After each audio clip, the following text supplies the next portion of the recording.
Big breaking news బయటకొచ్చిన మంత్రి గంగుల కమలాకర్ రాసలీలలు. ప్రజలకు మంచి చెడు చెప్పవలసిన మంత్రి హోదాలో ఉండి అందమైన అమ్మాయిలకు ఎరవేస్తూ శారీరక సుఖాలు తీర్చాలంటూ వేధిస్తున్న తెలంగాణ బీసీ సంక్షేమ పౌర సరఫరాల శాఖ మంత్రి గంగుల కమలాకర్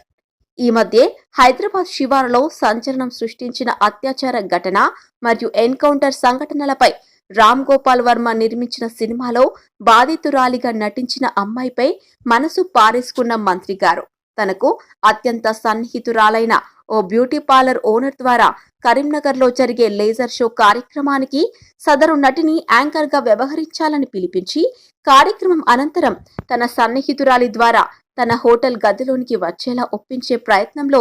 చెయ్యబోగా సదరు నటి ఒప్పుకోకపోవడంతో మంత్రి సన్నిహితురాలికి సదరు అమ్మాయికి మధ్య గొడవ జరగడం, సదరు అమ్మాయి హైదరాబాద్ వచ్చేసి వాట్సాప్ సందేశాలతో సహా మంత్రి గంగుల కమలాకర్ రాసలీల వ్యవహారాన్ని సోషల్ మీడియాలో విడుదల చేయడంతో టీఆర్ఎస్ ప్రభుత్వం ఒక్కసారిగా ఉలిక్కిపడింది.